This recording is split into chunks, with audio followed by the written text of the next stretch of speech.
And there was more than some, people were partying in Santa Monica and the World Bank as well. There was a whole gay scene, remember, in Judas Street, Bloemfontein, a whole strip of gay clubs, which was like really progressive if you think about it. And I mean, I guess we've gone through many incarnations. The World Bank clubbing scene, the Brown clubbing scene. I mean, the city changes and the city's going through a lot of things, so there were many scenes and we could partake in all of them.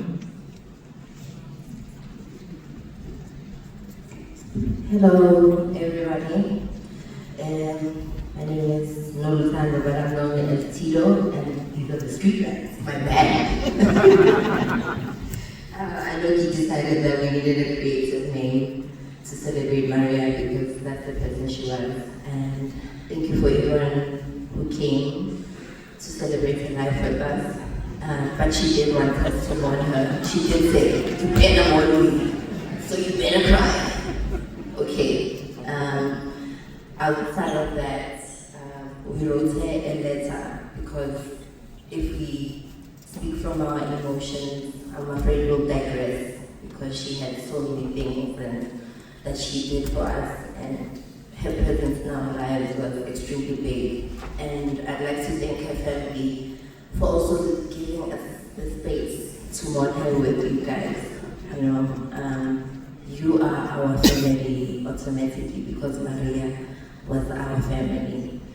She made sure we all knew each other. So without further ado, I'm going to get into the very, very, very long letter. I'm looking at you because you edit so much. This letter is not only a dedication, it is also a reflection of how we felt about Maria as a community. Dear Maria, this is the last thing we ever imagined doing for you so soon after celebrating your 50th. How are we supposed to mourn you when you hated sad music? We want to start by saying you are deeply loved and missed. The love you gave so generously, effortlessly is all represented in this room.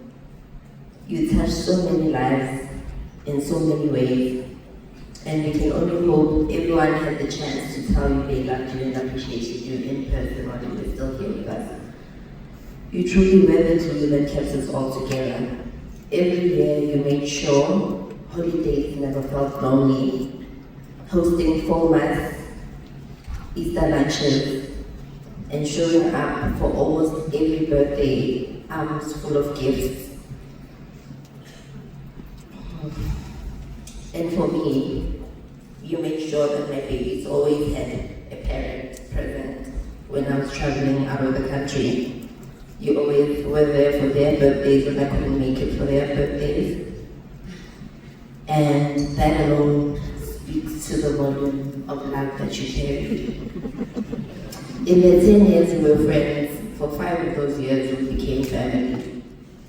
We shared so many laughs, tears, and milestones. You gave me DJ gigs that you couldn't take, and some really paid well. I was like, Maria, are you really go with this money? She's like, girl, I'm busy, take the gig.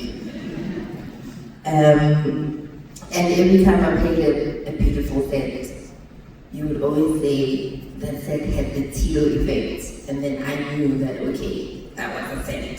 Because every other set, you'd be like, oh, that was okay. You were our critical party girl and perfectionist of groove. Always at a party, but always had the notes, i.e., the sound of bad. I can feel it in my yash. The DJs were not that good, they were not hitting the spots.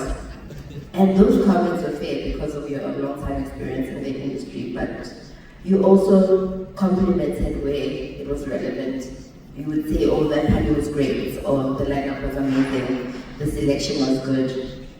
And when you like someone, a new DJ, a performer, or an artist, you make sure people knew.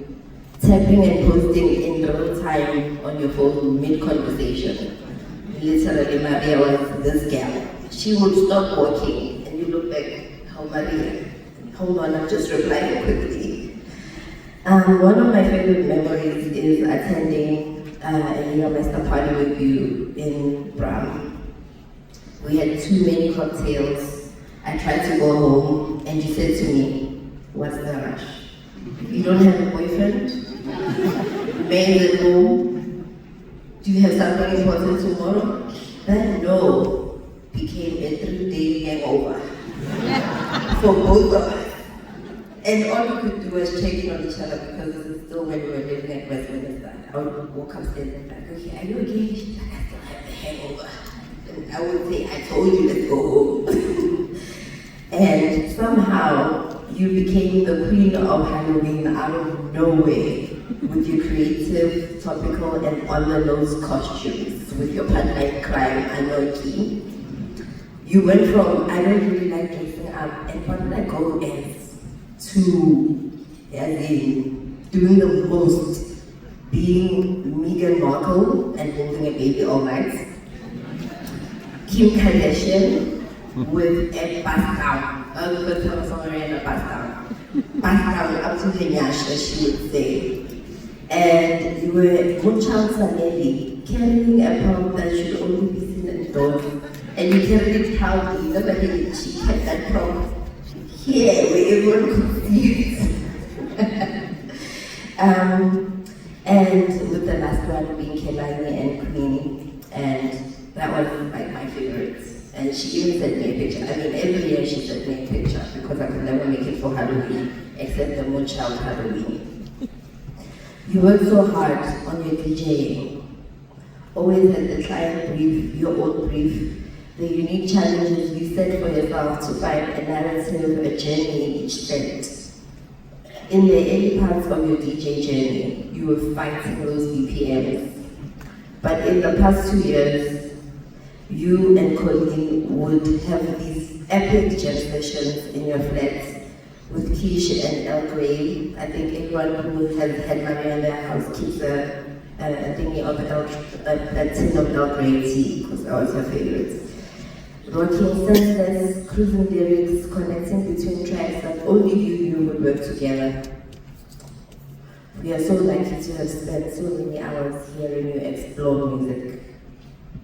Maria, we built so many rituals in the city. You laughed so fiercely, from random visits at your beautiful homes in Yeovil and Killarney, Villa Coffees in Rosebank, El Grey Heights in Hyde Park, walks through Delta Park, cheesecake and 44 standing, nights in Soweto, with the no, we're not buying a bottle comment accompanied. No one did life quite like you. Breakfast at Ben's at museum, lunch at my mine, and then during theatre in the evening, when kitchen was for the after party. You'd say, I can't see I'm not versatile. It's hard to imagine walking the streets of Joburg without you. And she walked and carried her home with no sense of danger or small streets. No more gathering days, no more walks from sentence to my mind while you explain walking isn't an exercise, it's what humans are supposed to do. No more detours from Bridget to Lillian Moy, Market Street and Gandhi Square. While you convince yourself not to buy, or to buy just one more vendor or bigger bagel because they don't make them the same anymore, you say. No more coconut custard apples or Buffy in Pittsburgh. No more yellow lyrics translations. No more messages to say, I've behaved badly, I want more please. As much as you owned the streets, you had range. A person could take you anywhere, to a tavern, to a winery, a family gathering, a government meeting, and awkward corporate events. You'd always usually know someone there. You made us famous through your insistent posting. People have no idea what some of us do, but they know we are your friends and they treat us well because of that.